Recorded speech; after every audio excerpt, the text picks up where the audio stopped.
Hello student, કેમ છો? મજામાં? આજે આપણે કરંટ ઇલેક્ટ્રિસિટીના ઉદાહરણ નંબર 3.7 સોલ્વ કરશું, જે બોર્ડ લેવલે ખૂબ જ અગત્યનો છે. એકદમ શાંતિથી વિદ્યાર્થી મિત્રો જોજો. તમને સ્ટેટમેન્ટ આવું આપેલ છે: આકૃતિમાં દર્શાવેલ નેટવર્કમાં દરેક શાખામાંથી વહેતો પ્રવાહ શોધો. દોસ્તો, અહીં પ્રવાહ વિભાજિત કરીને આપ્યો છે, ન પણ આપે કાલે ઉઠીને, તો તમને તમારી રીતે એને વિભાજન કરતા આવડવું જોઈએ. નેટવર્કની દરેક શાખામાંથી વહેતો પ્રવાહ તમારે શોધવાનો છે. કિર્ચોફનો બીજો નિયમ એટલે કે કેવીએલનો ઉપયોગ આપણે અહીંયા કરવો પડશે. 3 જુદી જુદી લૂપ એટલે કે 3 બંધગાળા આપણને દેખાય છે, અને એ 3 જે બંધગાળા છે એમાંનો પહેલો બંધગાળો અહીં જરૂરી નથી કે તમારે ક્લોકવાઇઝ કે એન્ટી ક્લોકવાઇઝ, તમારી મરજી કે ક્લોકવાઇઝ જ ફરવું કે એન્ટી ક્લોકવાઇઝ જ ફરવું એવું જરૂરી નથી. તમે તમારી રીતે જ ડિસાઈડ કરી શકો છો. આપણે સૌથી પહેલાં જો વિચારીએ તો આ એક લૂપ છે, અને એ લૂપ મેં આ રીતે વિચારી લીધી. તો અહીં હું એ લૂપને ડ્રો કરું છું. વિદ્યાર્થી મિત્રો, તમારી સરળતા માટે આપણે લૂપને અલગથી ડ્રો કરીએ છીએ. એક્ઝામમાં તમારે એવું નથી કરવાનું. એક્ઝામમાં સીધું લૂપ લખી અને જ તમારે સોલ્વ કરી દેવાનું છે. અહીં અલગથી ડ્રો કરવાનું કારણ એ છે કે તમે હજી બેઝિક લેવલે શીખી રહ્યા છો, એટલે તમને થોડું સરળ પડે. આમાં કરંટ I1 છે, આ 4 ઓહ્મ છે, I2 છે, આ 2 ઓહ્મ છે, અને એમાં કરંટ તમારો I2 પ્લસ I3 છે. આ A, આ B છે, અને આ C છે. ક્લિયર? આપણે આમ ફરી રહ્યા છીએ. દોસ્ત, જો કિર્ચોફનો નિયમ હજી જોવાનો બાકી હોય તો પ્લેલિસ્ટમાંથી જોઈ લેજો. ચેનલ સબસ્ક્રાઈબ કરવાની બાકી હોય તો સબસ્ક્રાઈબ કરજો, લાઈક કરજો ને શેર કરજો. હવે અહીંયા સૌપ્રથમ loop 1 A to B, B to C and C to A, A થી B, B થી C અને C થી A, આ તમારી પહેલો બંધગાળો બને છે. A થી B માં આપણે જોઈએ છીએ તો આપણે જઈએ છીએ A થી B માં, અને કરંટ પણ જાય છે A થી B માં. એટલે આપણે ફરીથી વસ્તુને યાદ રાખીએ કે કરંટ આપણી ડાયરેક્શનમાં હોય તો પોટેન્શિયલ ડિક્રીઝ થાય, એટલે -4I2. B to C, હવે જઈએ છીએ B to C, કરંટ પણ B to C માં છે, એટલે -2I2 પ્લસ I3. હવે C to A, તો C to A માં પણ કરંટ આપણી ડાયરેક્શનમાં છે. કેટલો I1 પસાર થાય છે, કેટલા ઓહ્મ રજિસ્ટર છે? 1 ઓહ્મ, એટલે -I1. પછી શું આવે છે? બેટરી. બેટરીનો કેવો ટર્મિનલ છે? નાનો ટર્મિનલ, એને નેગેટિવ કહેશું. અને નેગેટિવ ટર્મિનલ આવે એટલે પોટેન્શિયલ રાઇઝ થાય, એટલે +10 volt is equal to 0. Clear? હવે જો આને સિમ્પ્લિફાઈડ કરીએ તો -4I2 -2I2 -2I3 -I1 +10 is equal to 0. એટલે આ માઇનસને ઓલી સાઈડ લઈ આવો, એટલે આવું થશે. માઇનસ ઓલી સાઈડ જાય એટલે +I1, 4 અને 2 6I2 +2I3 is equal to 10. મેં શું કર્યું? બધું ઓલી સાઈડ લઈ ગયો, એટલે +10 રહેશે. આ બધું ઓલી સાઈડ જશે એટલે +1 થઈ જાય, પ્લસ થઈ જશે. એટલે આ ઇક્વેશન એક તમારી બની ગઈ. ક્લિયર? હવે તમારી જોડે બીજી લૂપ છે. બીજી લૂપ ધારો કે આપણે A C D A જોઈએ છીએ, તો A to C, C to D and D to A આપણે આમ ફરીએ છીએ. જરૂરી નથી, ફરીથી કહું છું, તમને ગમે એ ડાયરેક્શન લઈ શકો છો. ઓકે? હવે જો આ પ્રમાણે આપણે લૂપ બનાવીએ તો અહીંયા હું હમણાં હાલ ટેમ્પરરી તમારી સામે ડાયાગ્રામ રાખું છું, અને એની લૂપ પણ આપણે ડ્રો કરીએ છીએ. તો દોસ્તો, તમારી લૂપ આ રીતે છે. Battery 1 ohm resistor, 2 ohm resistor,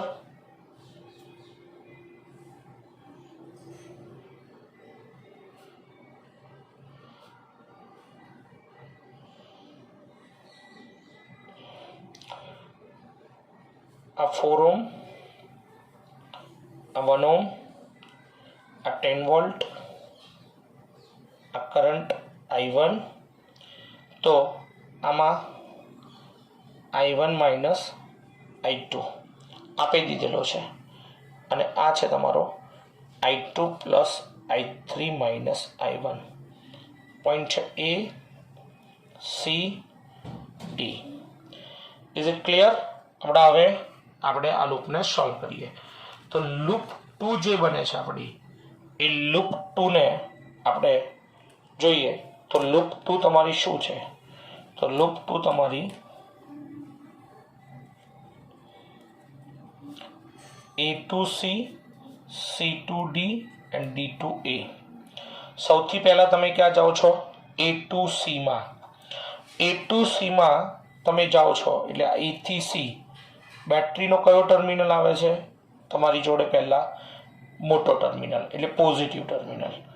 તો પોટેન્શિયલ શું થશે? ડિક્રીઝ એટલે -10.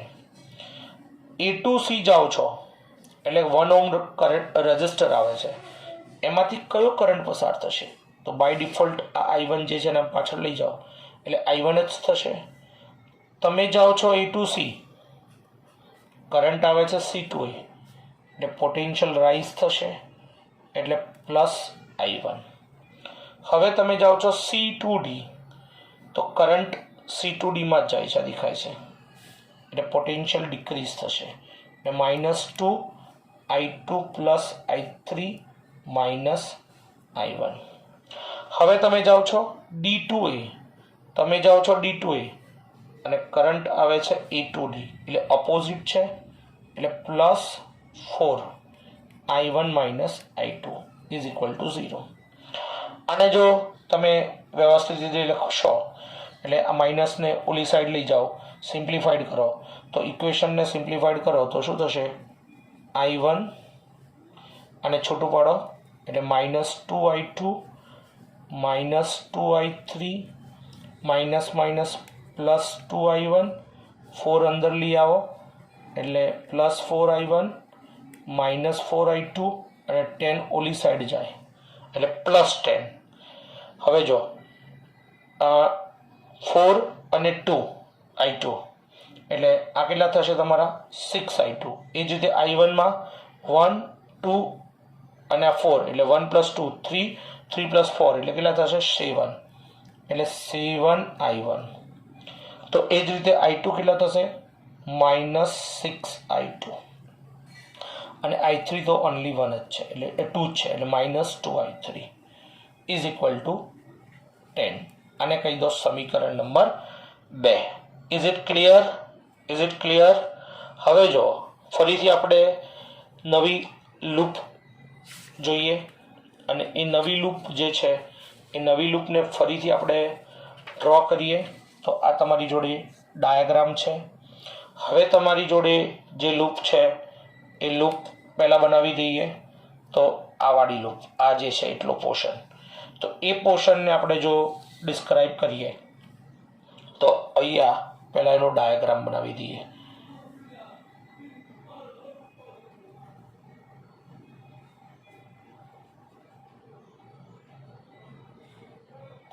આ ડાયાગ્રામ જે છે એ ડાયાગ્રામ બનાવી દઈએ. હવે આ જે ડાયાગ્રામ બનાવી દઈએ છીએ આપણે, એને આપણે બંધ ગાળા તરીકે રજૂ કરીશું.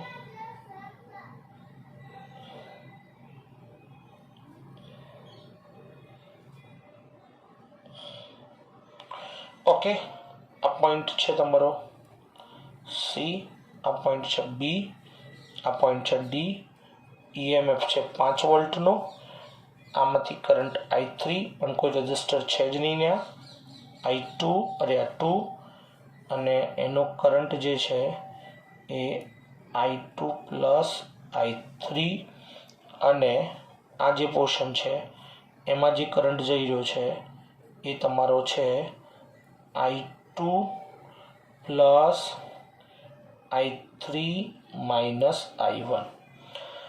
ક્લિયર? હવે આ જે લૂપ છે એને આપણે ક્લોકવાઇઝ કે એન્ટી ક્લોકવાઇઝ, બે આપણે ક્લોકવાઇઝ ફેરવી તો આને એન્ટી ક્લોકવાઇઝ ફેરવીએ, આમ કરીએ. એટલે હવે તમારો જે બંધ ગાળો બને છે આમાં, એ બંધ ગાળો તમારો શું થશે? લૂપ 3. લૂપ 1 2 બનીને એ જ રીતે લૂપ 3 એન્ટી ક્લોકવાઇઝ ફર્યા છે.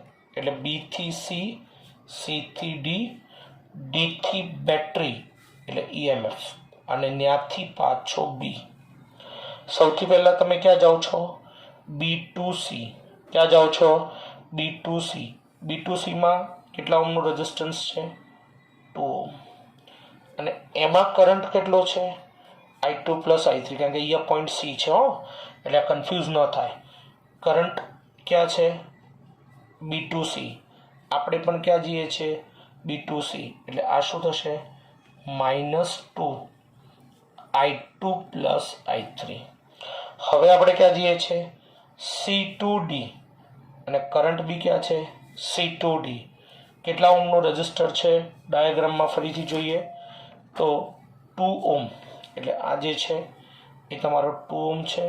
એટલે આ પણ તમારી ડાયરેક્શનમાં છે, એટલે -2 I2 plus I3 minus I1. Clear? હવે તમે જાઓ છો D2 બેટરી. વચ્ચે કોઈ કરંટ તમને દેખાય છે? આ I3 છે પણ કોઈ રજિસ્ટર નથી, એટલે હવે સીધું તમારી બેટરી જ આવશે. બેટરીનો કયો ટર્મિનલ આવશે? પહેલાં તો બેટરીનો નાનો છેડો આવે છે, એટલે નાનો ટર્મિનલ આવશે તો પોટેન્શિયલ શું થશે? ડિક્રીઝ થશે. શું થશે? ડિક્રીઝ થશે કે ઇન્ક્રીઝ થશે? ઇન્ક્રીઝ થશે. દોસ્તો ફરીથી કહું છું, આ વસ્તુને ક્લિયર યાદ રાખજો. જો બેટરીનો નેગેટિવ ટર્મિનલ આવે તો પોટેન્શિયલ રાઇઝ થાય, એટલે આ જે છે શું થશે? +5 ઇઝ ઇક્વલ ટુ 0. હવે આ ઇક્વેશનને પણ સિમ્પ્લિફાઈડ કરો, એટલે -2I2 -2I3 -2I2 -2I3 minus minus +2I1 +5 is equal to 0. 1I2 2 એટલે 2 + 2 કેટલા થઈ જશે? -4I2. આ કેટલા થઈ જશે? 2I1. અને આ કેટલા થઈ જશે? -4I3. એટલે તમે ઇક્વેશન આવી લખી શકો: 2I1 -4I2 -4I3. આ 5ને ઓલી સાઈડ લઈ આવો તો -5, યા તો તમે 5ને આમ રાખો અને આ બધાને ઓલી સાઈડ લઈ જાઓ તો આ માઇનસ અને આ પ્લસ થઈ જશે. આને કહી દો ઇક્વેશન નંબર 3. હવે વિદ્યાર્થી મિત્રો, તમારી જોડે 3 ઇક્વેશન બની ગઈ છે અને એ 3 ઇક્વેશનનો તમારે ઉપયોગ કરવાનો છે અને એમાંથી તમારે વેલ્યુ શોધવાની છે. તો આપણે વારાફરતી પહેલાં 3 ઇક્વેશનને લખી દઈશું 1 બાય 1. જે પહેલી ઇક્વેશન આપણને મળી હતી, એક્ઝામમાં તમારે થોડુંક ઝડપથી કરવું પડશે. આ તમારા સમજણ માટે છે, આપણે શાંતિથી સોલ્વ કરીએ છીએ. 6I2 2I3 is equal to 10, સમીકરણ નંબર 1. તમને નેક્સ્ટ ઇક્વેશન્સ જે મળી હતી એ તમારી આ ઇક્વેશન હતી 7I1 -6I2 -2I3 is equal to 10. એટલે 7I1 -6I2 -2I3 is equal to 10. Equation number 2 કહી દો.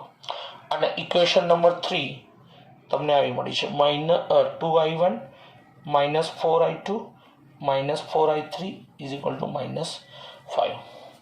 દોસ્તો બહુ સરળ. અને મેટ્રિક્સથી સોલ્વ કરવું હોય તો પણ તમે એકદમ ઇઝીલી સોલ્વ કરી શકો છો, જો તમારે મેટ્રિક્સથી સોલ્વ કરવું હોય તો. બરાબર? પણ તમારે મેટ્રિક્સથી ક્યારે સોલ્વ કરવું પડે? જ્યારે વેલ્યુ ઇઝીલી સોલ્વ ન થતી હોય ત્યારે. એ તો દેખાય છે, આ +6 છે, આ -6 છે, આ +2 છે, આ -2 છે.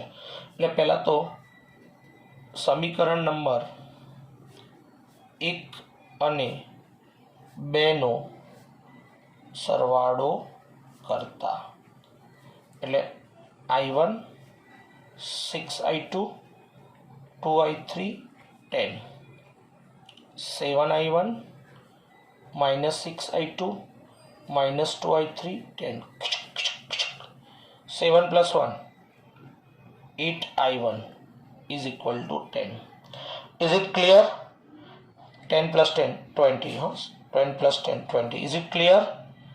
I1 20 ભાગ્યા 8 એટલે 10 ભાગ્યા 4 એટલે કેટલું થશે 2.5 એમ્પિયર. તમને આ સૌથી પહેલા I1 મળી ગયો. હવે તમે શું કરો, તમારી જોડે બે ઇક્વેશન છે. ઇક્વેશન નંબર 2 અને 3 જુઓ તો 2 3 નો ઉપયોગ કરો અને એમાં I1 નું વેલ્યુ મૂકી દો તો તમને I2 મળી જશે. કઈ રીતે જુઓ તો આને 2 વડે ગુણી લો એટલે આ કેટલા થઈ જશે 4 થઈ જશે. Right, clear? તો આ 4 આ પણ 4 અને એ માઇનસ માઇનસ કેન્સલ કરો એટલે હવે શું કરો, જો અહીંયા સમીકરણ 2 ને 2 વડે ગુણતા એટલે ઇક્વેશન તમારી આવી થશે 14I1 -12I2 6 દુની 12 -4I3 10 દુની 20. તો નીચે આ થશે 2I1 -4I2 -4I3 -5. હવે આને શું કરો, માઇનસ માઇનસ માઇનસ પ્લસ, આ માઇનસ કરો એટલે પ્લસ થઈ જશે, માઇનસ માઇનસ પ્લસ એટલે આ બે કટ થઈ જશે. રાઈટ, 14 - 2 એટલે 12I1 -12 + 4 એટલે -8I2 પ્લસ આ શું થશે 20 અને +5 એટલે 25. આ બે તો ઉડી ગયા. હવે I1 જે છે ને એ તમને કેટલો મળે છે 2.5 એટલે એ I1 નું મૂલ્ય આમાં મૂકી દો -8I2 is equal to 25. 12 દુની 24 અને 0.5 એટલે 12 પંચું 60 એટલે 6 એટલે આ કેટલા થઈ જશે 30 -8I2 is equal to 25. તો હવે આ ઇક્વેશનને સોલ્વ કરો એટલે તમને I2 નું મૂલ્ય ઇઝીલી મળી જાય 30 -8I2 is equal to 25 એટલે 8I2 is equal to 30 - 25. 30 - 25 એટલે કેટલા થશે 5 8I2 એટલે I2 બરાબર શું થઈ જશે 5/8 એમ્પિયર. દોસ્તો I1 મળી ગયો, I2 મળી ગયો એટલે ડેફિનેટલી તમને I3 મળી જશે. રાઈટ, તો સમીકરણ નંબર 3 માં I1 અને I2 નું મૂલ્ય મૂકતા તો સમીકરણ નંબર 3 ની જગ્યાએ 1 કરી લો, 1 વધારે સરળ રહેશે. સમીકરણ નંબર 1 તમારું આવું છે I1 + 6I2 + 2I3. તો I1 ની જગ્યાએ મૂકી દો, સૌથી પહેલા I1 ની જગ્યાએ મૂકી દો. ઇક્વેશન આવું છે I1 + 6I2 + 2I3 is equal to 10. I1 ની જગ્યાએ મૂકી દો 2.5, 6I2 ની જગ્યાએ મૂકી દો 5/8 plus 2I3 is equal to 10. 8 લસા લઈ લો તો 8 લસા લઈ લેશો એટલે 2.5 ગુણ્યા 8 6 × 5 = 30 2I3 8 ઓલી સાઈડ ગુણાઈ જશે એટલે 80 અને અહીંયા 8 ગુણાશે એટલે 16 થશે. 16I3 ફરીથી જો આ 8 અહીંયા ગુણી દો, ઉપર 6 × 5 = 30 થઈ જશે, 2.5 ગુણ્યા 8 + 30, 8 અહીંયા ગુણાય એટલે 8 × 2 = 16 અને 8 અહીંયા ગુણાય એટલે 80. તો 8 ગુણ્યા 2.5, 8 ગુણ્યા 2.5 કેટલા થશે? 8 દૂની 16 અને 8 ગુણ્યા 0.5 એટલે બીજા 4, તો કેટલા થશે? 20 plus 30, 16i3 is equal to 80. 20 વત્તા 30 50, ઓલી સાઈડ લઈ આવો એટલે -50, એટલે તમારો આન્સર થશે 16i3 ઇઝ ઇક્વલ ટુ 80 - 50 એટલે કેટલા થઈ જશે તમારા? 30 થઈ જશે. ક્લિયર? ફરીથી 50 ઓલી સાઈડ લઈ આવો, 20 વત્તા 30 50, 80 - 50 એટલે કેટલા થઈ જશે? 30 થઈ જશે. એટલે આના ઉપરથી i3 કેટલો થયો? 30/16, 30/16 એટલે કેટલો થશે? 15/8 એમ્પિયર. Is it clear? હવે તમને શું કીધું છે? દરેક શાખામાંથી વહેતો પ્રવાહ. તો તમારી જોડે બધી જ વેલ્યુ મળી ગઈ છે. i1 2.5 એમ્પિયર, i2 તમને કેટલો મળે છે? 5/8, અને i3 તમને કેટલો મળ્યો છે? હમણાં હાલ જ આપણે જોયો 30/16 એટલે 15/8. ખૂબ સરસ, એકદમ ઇઝી. જો હવે તમને સિમ્પલી કે એ અને સી નો કરંટ તો i1 એટલે 2.5, એ અને બી નો i2 એટલે 5/8, બી અને સી કે તો i2 પ્લસ i3, સી અને ડી કે તો i2 plus i3 minus i1, એ અને ડી કે તો i1 minus i2. Clear? Okay. સો વિદ્યાર્થી મિત્રો, આને એકદમ સરસ રીતે સોલ્વ કરજો. જો કોઈ ડાઉટ હોય તો કોલ મી એની ટાઈમ, વોટ્સઅપ કરજો. લગભગ જે બી વિદ્યાર્થીઓનો વોટ્સઅપ આવે છે એનો રિપ્લાય હું ઓન ધ સ્પોટ આપવાનો પ્રયત્ન કરું છું. કોઈ બી ડાઉટ હોય તો 9925389199. Thank you. Bye bye.